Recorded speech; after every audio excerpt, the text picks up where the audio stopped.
तो hello guys, आज आप लोगों के लिए एक न्यू सीरीज एक्सप्लेन करने वाला हूं जो कि वेस्टवर्ल्ड से रिलेटेड है। ये असल में वेस्टवर्ल्ड सीरीज की एक साइड स्टोरी है जो कि वेस्टवर्ल्ड को सपोर्ट करने के लिए बनाई गई है। अगर आप लोगों ने वेस्टवर्ल्ड सीरीज के पहले सीजन को नहीं देखा है तो आप लोग मेरे सेकंड चैनल पर सीजन देख सकते हैं। तो चलिए शुरू करते हैं आज की इस सीरीज को। तो एपिसोड की शुरुआत में ही हमें बता दिया जाता है कि मॉन्स्टर एवेन्यू में बहुत तरह के मॉन्स्टर्स रहा करते हैं। उनमें से कुछ अच्छे मॉन्स्टर्स हैं और कुछ डीमंस हैं, और जहाँ वो लोग रहते हैं वो जगह इतनी ज्यादा खतरनाक है कि वहाँ पर गॉड्स भी आना पसंद नहीं करते, ना ही कभी उनकी लड़ाई में इन्वॉल्व होते हैं। मगर इस लैंड में रहने वाले मॉन्स्टर्स और डीमंस को दो हिस्सों में डिवाइड किया जाता है। एक कैटेगरी के मॉन्स्टर्स और डीमंस व्हाइट सोल कहलाते हैं और दूसरी कैटेगरी के डीमन और मॉन्स्टर डार्क सोल्स कहलाते हैं। इनका मकसद सिर्फ अपने दुश्मन की टेरिटरी पर कब्जा करना होता है, और इसी वजह से ही ये लोग पिछले हजारों सालों से एक दूसरे से लड़ते आ रहे हैं। और सिचुएशन अब ऐसी हो चुकी है कि वहां पर लड़ाई झगड़े की वजह से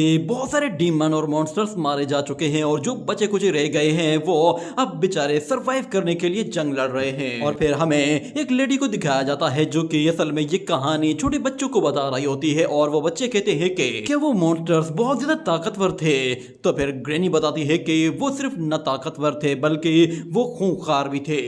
उन्होंने हर तरह का इविल काम किया होता है, मगर हमारे हुआ क्लान ने हमेशा से गॉड्स की ही वर्शिप की है, और आज भी सिचुएशन बहुत ही ज्यादा कॉम्प्लिकेटेड होती जा रही है। हमें दोबारा से गॉड्स की जरूरत पड़ने वाली है। ये सुनकर एक लड़की कहती है कि मैं प्रे करती हूँ कि बहुत जल्द गॉड्स आकर हमारी हेल्प करेंगे। मगर ग्रैनी बताती है कि जब मैं छोटी बच्ची थी उस वक्त मैंने एक मंकी डीमन को देखा था, वो बहुत ही अच्छा था और उसने हमारी बहुत ज्यादा मदद भी की थी, मगर बदकिस्मती से एंड में वो मारा गया। मगर उस टाइम के गॉड ने मुझे एक बात बताई थी कि मौत कभी भी किसी भी चीज का एंड नहीं होती, बल्कि मौत तो एक नई जिंदगी की शुरुआत होती है। यानी कि वो मंकी दोबारा एक नए फॉर्म में दोबारा से रीइंकार्नेट होगा, और तब से लेकर अब तक मैं उसके रीइंकार्नेट होने का इंतजार कर रही हूँ। मुझे यकीन है कि मैं उसे दोबारा जरूर देख पाऊंगी। इतने में अचानक उसे कुछ फील होता है, और फिर हमें दिखाया जाता है कि उन लोगों के विलेज में कुछ लोग छुप कर आ रहे होते हैं, जो कि ऊपर खड़े होकर नीचे मौजूद लोगों पर नीडल्स के साथ वार करते ही उन्हें बेहोश कर देते हैं। देखकर वहां पे मौजूद लोग बहुत ज्यादा डर जाते हैं, मगर उन्हें पता भी नहीं होता और कब कहां से कोई नीडल आकर उन्हें चुभती है और वो लोग बेहोश हो जाते हैं। वहां पर हमें एक और लड़की को भी दिखाया जाता है जिसके बालों का कलर पिंक होता है। वो लड़की वहां पर देखते ही लड़ने के लिए तैयार हो जाती है, मगर उसके सामने बहुत सारे लोग होते हैं और वो वहां पर बिल्कुल अकेली होती है। और जैसे ही वो अपने दोस्तों को देखती है तो वो अपने वेपन के साथ हमला करने के लिए जाती है, मगर वहां पर मौजूद एक पावरफुल बंदा उसे एक किक मारते हुए दूर उठा फेंकता है और उसके बारे में कहता है कि तुम बहुत वीक हो, पता नहीं तुम लोग अब तक सरवाइव कैसे कर गए हो, तुम जैसे वीक लोगों को जिंदा रहने का कोई हक नहीं। ये कहते हुए वो अपने हाथ में मौजूद उस लाठी को उसके मुंह पर दे मारता है, और दूसरी तरफ हमें दिखाया जाता है कि वो ओल्ड लेडी उन दोनों बच्चों को लेकर वहां से भागना चाहती थी, मगर वो भी चारों तरफ से घिर चुकी होती है। और फिर देखते ही देखते उन सारे ही लोगों को बेहोशी की हालत में वहां पर एक जगह लाकर इकट्ठा कर दिया जाता है। और एक बंदा कहता है कि सच में आज तो बहुत ही अच्छा शिकार किया है, इतने सारे लोग हैं यहाँ पर, बच्चे बूढ़े और जवान भी मौजूद हैं। मगर वहां पे मौजूद एक छोटी बच्ची कहती है कि उम्मीद है कि हमें बचाने के लिए गॉड्स जल्द आएंगे। मगर वहां पे खड़ा हुआ एक बंदा कहता है कि क्या तुम्हें लगता है कि गॉड्स तुम्हारी मदद करेंगे? क्या तुम उन व्हाइट हेयर्स वाले मंकीज की बात कर रही हो? वो तो खुद को भी नहीं बचा सकते, और उनकी प्रोटेक्शन करने वाला वो येलो मंकी किंग बहुत पहले ही जा चुका है। अब बहुत जल्द वो माउंटेन भी हमारा होने वाला है, क्योंकि हमने डार्क सोल्स के साथ अलायंस बना लिया है और वो लोग हमारी मदद करने के लिए पूरी तरह से तैयार हैं। ये कहने की ही देर थी कि अचानक वहां पे मौजूद बच्ची को कुछ दिखाई देता है, तो वो उन लोगों से कहती है कि सिर्फ वहां देखो, पीछे असल में बहुत बड़े बड़े आग के गोले नीचे की तरफ गिर रहे होते हैं, जो कि उस ओल्ड लेडी को बिल्कुल हैरान कर देते हैं। वो कहती है कि जरूर ये वही शख्स है, क्योंकि आज से 60 साल पहले भी वो मंकी किंग इसी तरह ही यहाँ पर आया था। और फिर वो लोग देखते हैं कि उन मीटियोर्स में से एक मीटियोर सीधा उनकी तरफ मुड़ रहा है, जिसे देखकर वो लोग काफी ज्यादा डर जाते हैं, और वो आग का गोला फिर वहां पर उनके पास के ही एक इलाके में जा गिरता है, जिससे वहां पर हर तरफ धूल मट्टी उड़ना शुरू हो जाती है। और वो ओल्ड लेडी समझ जाती है कि मंकी किंग दोबारा से रीइंकार्नेट होने वाला है। इसी मौके का फायदा उठाते हुए वो धूल मट्टी में छुपकर एक दरख्त के पीछे चले जाती है और कहती है कि मुझे अपने लोगों को बचाना है, तो मेरे लिए बस एक यही उम्मीद है। और फिर अगले सीन में हमें एक और डीमन को दिखाया जाता है, जो कि ऊपर आसमान की तरफ उन आग के गोलों को देख रहा होता है, और वो कहता है कि ये तो काफी इंटरेस्टिंग है। मैंने आज से पहले भी इस तरह का एक बार नजारा देखा था। ये कहने के साथ ही वो अपने साथ मौजूद एक छोटे डीमन को चेन के साथ बांधकर अपने साथ ही नीचे की तरफ लेकर जाता है। वो छोटा डीमन काफी ज्यादा खूंखार होता है, इसीलिए उस येलो डीमन ने उसे चेन के साथ बांध के रखा था। मगर जब वो उसे नीचे ले जाता है तो हमें दिखाया जाता है कि उस येलो डीमन का घर नीचे अंडरग्राउंड में होता है और वहां पे हर जगह लाशें ही लाशें लटकी हुई होती हैं। और वो डीमन अपने उस छोटे डीमन के साथ एक जगह आकर बैठ जाता है और कहता है कि मुझे जो लेटेस्ट एक प्रोडक्ट खिलाई गई है वो भी इतनी अच्छी नहीं थी। मुझे अपनी बॉडी को नॉरिश करना है तो उसके लिए मुझे एक क्लीन ब्लड की जरूरत है। इतने में फिर हमें वहां पर एक और वॉरियर को आते हुए दिखाया जाता है। वो कहता है कि लॉर्ड आप बेफिक्र हो जाएं, आपका खाना आपके लिए तैयार है और आपका बहुत बहुत शुक्रिया कि आपने हमें सपोर्ट किया। अब हम लोग अपनी माउंटेन रेंज को फीयुआन माउंटेन तक बढ़ाने वाले हैं। फीयुआन मंकी ट्राइब में से हाफ मंकीज आपको देंगे। वो येलो हेयर्स वाला डीमन कहता है कि तुम लोग अब बस तैयारी करो, हमें मॉन्स्टर्स को मॉन्स्टर्स के साथ ही लड़वाना है और तुम उसी अलायंस का हिस्सा हो जिसे मैंने बनाया है। यही वजह है कि मैं तुम पर सबसे ज्यादा भरोसा करता हूँ क्योंकि तुम मेरे सारे काम कंप्लीट कर देते हो। ये सुनते ही वो वॉरियर कहता है कि आपको इतनी तारीफ करने की कोई जरूरत नहीं, हम लोग भाइयों की तरह है, इसीलिए आप बिल्कुल बेफिक्र होकर हम पे भरोसा कर सकते हैं। हम वो सब कुछ नहीं भूलेंगे जो आपने हमारे लिए किया है।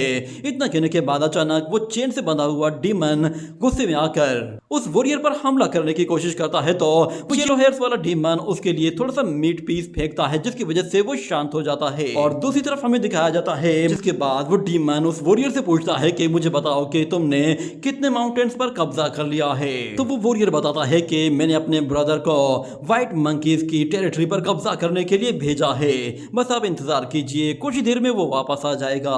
पर येलो हेयर्स वाला डीमन कहता है मुझे इस बार कुछ अजीब सी फीलिंग्स आ रही हैं क्योंकि मैंने मीटियोर शावर देखा है जो कि 60 साल के बाद देखने को मिला है। इससे पहले जब ये मीटियोर शावर हुआ था तो उस वक्त एक ग्रेट मंकी डीमन अपीयर हुआ था और मुझे लगता है कि शायद वो दोबारा से अपीयर हो सकता है। मेरी बदकिस्मती है कि आज से 60 साल पहले मैं ग्रेट मंकी को नहीं खा पाया था, पर इस मर्तबा मैं चाहता हूँ कि मेरे लिए उस ग्रेट मंकी को पकड़ कर लाओ ताकि मैं खुद उसे खाकर अपनी बॉडी को नॉरिश कर सकूं। और फिर अगले सीन में हमें दोबारा से मंकी किंग को दिखाया जाता है। जैसे ही वो होश में आता है तो उसे अपने सामने एक फायर फ्लेम दिखाई देती है जो कि असल में उसी का ही नाम पुकार रही होती है और कहती है कि मंकी किंग होश में आओ, अब तुम्हारे जागने का टाइम हो चुका है। तो फिर मंकी किंग उससे कहता है तुम कौन हो? तो वो फायर फ्लेम कहती है मैं एंशिएंट विजडम फ्लेम हूँ, मैं इस दुनिया में मौजूद हर एक चीज के बारे में सब कुछ जानती हूँ, यहाँ तक कि तुम्हारी प्रेजेंट और पास्ट लाइफ के बारे में भी मुझे सब कुछ मालूम है। ये सुनकर मंकी किंग कहता है कि क्या तुम मेरी पास्ट और प्रेजेंट लाइफ को भी जानती हो? इतने में वो फायर फ्लेम एक दरख्त के पास चली जाती है और उसके अंदर पूरी तरह से मर्ज हो जाती है, जिसके बाद मंकी किंग देखता है कि वहां पर वो फायर स्पिरिट अजीब अजीब तरह के शेप्स बनाने लगी है जो कि आहिस्ता आहिस्ता ह्यूमन शेप्स में आ जाते हैं। उन्हें देखकर मंकी किंग कहता है कि ये सब कौन लोग हैं? तो वो एंशिएंट फ्लेम उसे बताती है कि ये सारे वही लोग हैं जो कि तुम्हारे साथ क्लोजली कनेक्टेड हैं और फ्यूचर में ये लोग तुम्हारी ही साइड लेंगे और तुम्हें ही सपोर्ट करेंगे। हमें दिखाया जाता है कि वहां पर मंकी किंग को सपोर्ट करने के लिए मास्टर जेंग और उसके बाकी दोस्तों की एक इमेज दिखाई देती है। और फिर वो फायर फ्लेम मंकी किंग से कहती है कि तुम्हारा नाम वुकोंग है और तुमने फ्यूचर में मुझे एक ग्रेट डिजास्टर से बचाना है। तो फिर वुकोंग कहता है मैं तुम्हें क्यों बचाऊंगा? ये सुनकर वो फायर कहती है कि तुम आज भी बिल्कुल पहले के ही जैसे वाइल्ड हो, मगर खैर ये तो तुम्हारा नेचर है, तुम अपने प्रीवियस लाइफ में भी ऐसे ही थे और ऊपर से तुम्हारा सोर्स ऑफ एक्सपीरियंस भी तुम्हें बिल्कुल ऐसा ही बना रहा है। ये कहने के साथ वो फायर फ्लेम उस दरख्त के अंदर ही चली जाती है, जिस पर वुकोंग कहता है कि जरा एक मिनट रुको, मुझे तुमसे कुछ कहना था। मगर फायर फ्लेम कहती है कि फिलहाल तुम जाओ और अपनी ट्रेनिंग करो और उन लोगों से मिलो जिनके साथ तुम्हारी किस्मत जुड़ी हुई है। जब तुम अपनी जर्नी पर निकल जाओगे तो फिर तुम मेरे बारे में भी जान जाओगे और तुम्हें तुम्हारे मिशन के बारे में भी पता चल जाएगा। अब जाओ और जाकर दुनिया को अपनी ताकत का एक नमूना दिखाओ, ये दुनिया अब तुम्हारा ही इंतजार कर रही थी। ये कहने के बाद हम देखते हैं कि वो मीटियोर अचानक से एक जोरदार धमाके के साथ फट जाता है और हर जगह स्मोक फैल जाती है, जिसके साथ ही येलो टेल वाला मंकी किंग बाहर निकल आता है। मंकी किंग की इस मर्तबा की रीइंकार्नेशन में वो एक बिल्कुल यंग हीरो की तरह पैदा हुआ था और उसका कट जेल वो भी भी उसे सेंस करते ही फौरन से उसके पास आ जाता है और साथ में वो लेडी वो भी वहां पर पहुंचती है तो वो वहां पर मंकी किंग को देखकर कहती है कि ये तो वही वुकोंग है। मगर जब वुकोंग उसे देखता है तो वो थोड़ा सा डर जाता है और फौरन से उससे दूरी बनाते हुए एक दरख्त के ऊपर जाकर बैठ जाता है और कहता है कि तुम कौन हो और यहाँ पे क्या कर रही हो। तो वो ओल्ड लेडी कहती है कि क्या हुआ, क्या तुम मुझे नहीं पहचान रहे। ये सुनते ही वुकोंग नीचे आता है और उस लेडी को गौर से देखता है और कहता है कि शायद मैंने तुम्हें कहीं देखा है। मगर इतने में वो फायर फ्लेम भी वहां पर आ जाती है और वो कहती है कि चलो मैं तुम्हारी हेल्प कर देती हूँ, क्योंकि इस लेडी के ऊपर कॉज एंड इफेक्ट का बहुत ज्यादा असर हुआ है। ये कहने के बाद वो उसकी बॉडी के ऊपर से कॉज एंड इफेक्ट का असर जैसे ही खत्म कर देती है तो वो ओल्ड लेडी दोबारा से पहले वाली बच्ची बन जाती है जो कि मंकी किंग ने पहले वाली लाइफ में देखी थी। उसे देखते ही वो पहचान जाता है कि ये वही लड़की है और ऊपर से वो लड़की भी काफी हैरान होती है कि वो तो एक ओल्ड लेडी थी, वो एक बच्ची कैसे बन गई। मगर उन लोगों को वहां पर ब्लैक मंकीज दिखाई देते हैं जो कि व्हाइट मंकीज की टेरिटरी की तरफ जा रहे थे। ये देखते ही वो फौरन से मंकी किंग से कहती है कि हमें उन व्हाइट मंकीज की जाकर मदद करनी होगी क्योंकि ब्लैक मंकीज उन पर हमला करने जा रहे हैं। मेरे पास बस एक तुम ही आखिरी उम्मीद हो कि जो फियुन माउंटेन को बचा सकते हो। मगर मंकी किंग कहता है कि मेरा भला इन लोगों के साथ क्या लेना देना, मैं इनके लिए क्यों लड़ूं। तो वो लड़की कहती है कि मैं जानती हूँ ये सब कुछ तुमसे ही रिलेटेड है, तुम सबसे बेस्ट हो, क्योंकि जो शख्स जितना ज्यादा ताकतवर होता है उसके ऊपर उतनी ही ज्यादा रिस्पॉन्सिबिलिटीज होती हैं और तुम भी इस सब के लिए रिस्पॉन्सिबल हो और तुम्हें ही अपने से ज्यादा वीक लोगों को प्रोटेक्ट करना होगा, यही तो तुम्हारी स्पेशलिटी है। मगर मंकी किंग कहता है कि जरा मुझे एक मिनट सोचने दो। पर वो लड़की कहती है कि इसमें सोचने वाली क्या बात है, तुम्हें ज्यादा देर नहीं लगानी चाहिए वरना वो सारे मंकी व्हाइट मंकी टेरिटरी में घुसकर हमला कर देंगे। और फिर अगले सीन में हमें व्हाइट मंकी टेरिटरी में एक छोटे से मंकी को दिखाया जाता है जो कि एक केला लेकर उसे खाने ही वाला होता है, मगर अचानक उसके ऊपर ब्लड गिर जाता है और फिर एक व्हाइट मंकी भी वहां पर आकर गिरता है जो कि मर चुका था। ये देखते ही वहां पे व्हाइट मंकी किंग खड़ा हो जाता है और कहता है कि किसकी इतनी हिम्मत जो कि हमारी टेरिटरी में घुस आया है। इतने में फिर उन लोगों को वहां पर ब्लैक मंकीज दिखाई देते हैं जो कि उन्हें चारों तरफ से घेरते जा रहे थे और ऊपर से उन सबके पास अपने अपने हथियार भी मौजूद होते हैं। और वो लड़की सारे ही मंकीज से कहती है कि हम लोग चारों तरफ से घेर चुके हैं, इसलिए लड़ने के लिए तैयार हो जाओ। मगर ऊपर खड़ा हुआ ब्लैक मंकी उन लोगों से कहता है कि तुम्हारे मरने का वक्त हो चुका है। ये कहने के साथ वो एक रस्सी फेंकता है और फिर वहां पर और भी बहुत सारे मंकीज रस्सियां फेंकते हैं और वहां पे छोटे मंकीज को पकड़कर अपनी तरफ खींच लेते हैं। ये देखते ही व्हाइट मंकी किंग गुस्से में आकर कहता है कि सारे ही मंकीज लड़ने के लिए टूट पड़ो। ये कहने के साथ सारे के सारे व्हाइट मंकीज उन ब्लैक मंकीज के ऊपर हमला कर देते हैं। यहाँ पर क्योंकि व्हाइट मंकीज साइज में बहुत ज्यादा बड़े और काफी ताकतवर होते हैं तो इसीलिए वो ब्लैक मंकीज को बहुत ही बुरी तरह मारते हुए अपने बच्चे उनसे आजाद करवाते हैं। और हम लोग उस व्हाइट हेयर वाली लड़की को भी देखते हैं जो कि काफी स्किलफुल होती है और वो भी उन लोगों को मारते हुए उन लोगों से उन छोटे छोटे बच्चों को छुड़वा कर आजाद करवा देती है। व्हाइट मंकी किंग इतना ज्यादा ताकतवर होता है कि ब्लैक मंकीज उसके आगे टिक तक नहीं पाते। वो अपनी ताकत दिखाते हुए उन ब्लैक मंकीज को बहुत ही बुरी तरह से मारकर उनकी हड्डी पसली तक तोड़कर रख देता है। और वो उन ब्लैक मंकीज के किंग को मारने के लिए जैसे ही जाता है तो अचानक बीच में कोई और शख्स आता है जो कि उसे जोर से पंच मारता है जिससे वो मंकी वहां से दूर जा गिरता है। इतने में फिर हमें वहां पर एक रेड हेयर वाले वॉरियर को दिखाया जाता है जिसके दोनों हाथ लोहे के बने हुए होते हैं और वो आते साथ ही कहता है कि अब इस पहाड़ पर हमारा कब्जा होगा। मगर व्हाइट मंकी किंग कहता है कि इसके बारे में सोचना भी मत। ये कहने के बाद वो दोबारा से आगे बढ़ता है और फिर से उस वॉरियर के हाथों एक जोरदार पंच के साथ वहां से पीछे जा गिरता है। इस मर्तबा पंच मारने की वजह से उसके हाथ की हड्डियां भी टूट जाती हैं और वो वॉरियर फिर उसे बहुत ही बुरी तरह मारना शुरू कर देता है, जिसकी वजह से वो व्हाइट मंकी किंग तो बिल्कुल बेहाल हो गया था और रेड हेयर वाला वॉरियर उसे मारने के लिए अपना फाइनल अटैक करने वाला होता है। वो बहुत ही तेजी से आगे बढ़ता है। ये देखते ही व्हाइट मंकी समझ जाता है कि अब वो खत्म होने वाला है और इस तरह रेड हेयर वाला वॉरियर भी कहता है इस अटैक के बाद तुम बचने वाले नहीं हो। इतने में वो व्हाइट मंकी अपने पास में पड़े हुए एक बड़े से लकड़ी के टुकड़े को उठाकर उसकी तरफ फेंकता है तो वो वॉरियर उस लकड़ी के टुकड़े टुकड़े करके अपने हाथों से बहुत सारी चेन्स रिलीज करता है जो कि जायंट मंकी को जाकर चारों तरफ से जकड़ लेती है। और फिर वो रेड वॉरियर उन चेन्स को गोल गोल घुमाना शुरू करता है तो उस जायंट मंकी की बॉडी को काटना शुरू कर देती है जिससे वो और भी ज्यादा जख्मी हो जाता है। रेड डिमन उसे उन चेन्स के साथ एक ही जोरदार झटके के साथ हमेशा के लिए खत्म कर देता है। ये देखते ही वो व्हाइट हेयर वाली लड़की उस मंकी को अपना फादर कहते हुए उसकी तरफ आगे बढ़ती है, तो बाकी सारे मंकीज बहुत ज्यादा डर जाते हैं क्योंकि उनका किंग मारा गया था। और रेड हेयर वाला वॉरियर कहता है कि तुम खुद को मंकी किंग कहते हो, तुम्हारे अंदर तो जरा भी एबिलिटी नहीं कि तुम मेरा मुकाबला कर सको।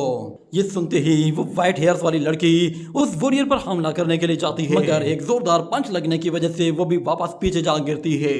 और फिर वो ग्रेट मंकी किंग अपनी बेटी से कहता है कि शाओलियो प्लीज यहाँ से निकल जाओ, तुम अब इनका मुकाबला नहीं कर सकती। उस मंकी किंग को इस तरह बात करते हुए देखकर वो रेड वॉरियर गुस्से में आ जाता है और उस मंकी को अपने पैरों के साथ बहुत ही बुरी तरह मारना शुरू कर देता है और कहता है कि तुम अब भी बकवास कर रहे हो जबकि तुम्हारी मौत तुम्हारे सर पर खड़ी हुई है। शाओलियो जब ये देखती है तो वो गुस्से में पागल हो जाती है और वो फौरन से अपने बहुत सारे नाइफ निकालते हुए तेजी से हमला करने के लिए आती है। और उसके नाइफ जैसे ही नीचे गिरते हैं तो वो फौरन से गायब हो जाते हैं, जिस पर वो वॉरियर भी हैरान हो जाता है। और वो जब अपने सामने देखता है तो वो लड़की उसके बिल्कुल सामने आ चुकी होती है और उस पर दोबारा से अपने नाइफ के साथ जैसे ही हमला करती है तो इस मर्तबा भी वॉरियर खुद को बचाने की कोशिश करता है, मगर कुछ नाइफ उसकी बॉडी के अंदर घुस जाते हैं, जिस पर शाओलियो को लगा कि शायद वो अब कामयाब हो चुकी है, मगर वो वॉरियर बहुत ही आसानी से एक जोरदार एनर्जी के साथ सारे के सारे नाइफ अपनी बॉडी से निकाल देता है और शाओलियो पीछे हट जाती है, मगर वो वॉरियर उसके बिल्कुल पीछे आ पहुंचता है और उस पर एक जोरदार अटैक करते हुए वहां से उसे दूर उठा फेंकता है और ऊपर जाते ही दोबारा से अपने दोनों हाथों के साथ उसे जोर से जमीन पर दे मारता है। इस अटैक के बाद शाओलियो में जरा भी दम नहीं होता कि वो उसका मुकाबला कर सके और इतने में वो वॉरियर उसका खेल खत्म करने के लिए उस पर अपनी जोरदार किक मारने वाला था, मगर बीच में मंकी किंग आ जाता है और वो बहुत ही आसानी से उस वॉरियर के अटैक को होल्ड कर लेता है और कहता है कि तुम कमजोर मंकीज को मार रहे हो। ये कहने के बाद वो शाओलियो से कहता है कि अभी जो तुमने ट्रिक यूज की थी वो तुम मुझे जरूर सिखाना। ये कहने के साथ वो अपनी बॉडी से मंकी एनर्जी रिलीज करते हुए उस वॉरियर को वहां से पीछे धकेल देता है। ये देखकर वो रेड वॉरियर हैरान हो जाता है कि ये लड़का तो काफी दमदार है। तो फिर मंकी किंग भी कहता है कि तुम शायद मुझे नहीं जानते, मैं इस दुनिया का सबसे ताकतवर मंकी किंग हूँ। ये बात सुनकर वो छोटी बच्ची भी पहचान जाती है कि ये वही सेम पिछला वाला ही मंकी किंग है। और मंकी किंग वहाँ पे मौजूद ब्लैक मंकीज से कहता है कि तुम लोग मेरी बात कान खोल कर सुन लो, आज के बाद से ये सारे व्हाइट मंकीज मेरी अंडर प्रोटेक्शन में है और तुम लोग इन्हें हाथ भी नहीं लगा सकते। अब से इनका नया किंग मैं ही हूँ। ये देखकर वो छोटी लड़की कहती है कि ये बिल्कुल वही है। और दूसरी तरफ व्हाइट मंकीज बिल्कुल हैरान हो जाते हैं कि ये लड़का है कौन और आते ही हमारा किंग कैसे बन गया। वहीं पर ही हमें एक और लड़की को भी दिखाया जाता है जो कि दूर से बैठकर ये सारा नजारा देख रही होती है और यहाँ पर वो रेड हेयर्स वाला वॉरियर कहता है कि तुम सच में काफी फनी हो, तुम्हारी बातें सुनकर तो मुझे इतनी हंसी आ रही है कि हंस कर मेरी जान निकल जाएगी। तुम तो यहाँ के रूल्स के बारे में भी नहीं जानते और आते साथ ही तुम किंग बन बैठे हो। और वैसे भी तुम्हारे तो व्हाइट हेयर्स हैं भी नहीं और ना ही इन व्हाइट हेयर्स मंकीज ने तुम्हें अपना किंग बनाया है, इसीलिए तुम इनके किंग बन भी नहीं सकते और बेहतर ये कि हमारी फाइट में इंटरफेयर मत करो। अब यहाँ से दफा हो जाओ और कहीं और जाके ये तमाशा करो। इतने में किंग उस लड़की की तरफ देखते हुए कहता है कि क्या ये सही कह रहा है? तो वो शाओलियो कहती है कि हाँ, तुम्हें हमारा किंग बनने के लिए हमारे मंकीज की सपोर्ट चाहिए होगी। ये देखकर वो ब्लैक मंकीज कहते हैं कि आखिर ये बंदा है कौन जो कबाब में हड्डी बन रहा है। वो लोग मंकी किंग से कहते हैं कि चलो दफा हो जाओ, यहाँ पे तुम्हारा कोई काम नहीं। ये सुनने के बाद मंकी किंग कहता है चलो ऐसी बात है तो फिर अब मुझे खुद को प्रूव करना पड़ेगा। ये कहते ही वो एक छोटा स्टोन उठाता है और उसे उन ब्लैक मंकीज की तरफ थ्रो करता है तो वो मंकीज बिल्कुल हक के बके रह जाते हैं, मगर वो स्टोन उन्हें लगने के बजाय सीधा एक पहाड़ पर जा लगता है, जिससे वहां पर एक जोरदार धमाका होता है और ब्लास्ट की वजह से ब्लैक मंकीज में थरथली मच जाती है और वो जान बचाकर यहाँ वहां भागने लगते हैं। और फिर मंकी किंग सबसे कहता है कि क्या ये काफी है? अब तो मेरे ख्याल से मैंने प्रूफ कर दिया है कि मैं किंग बन सकता हूँ। उसकी ताकत और उसकी स्ट्रेंथ देखकर व्हाइट मंकीज काफी ज्यादा सरप्राइज हो चुके होते हैं और उन्हें यकीन आ जाता है कि ये मंकी उन लोगों की मदद कर सकता है, इसीलिए वो लोग उसे अपना किंग एक्सेप्ट करना शुरू कर देते हैं और एक के बाद एक सारे ही मंकीज उसके आगे झुककर उसे अपना नया किंग बना लेते हैं। यहाँ तक कि शाओलियो भी उसे अपने बाप की जगह एक नया किंग एक्सेप्ट कर लेती है।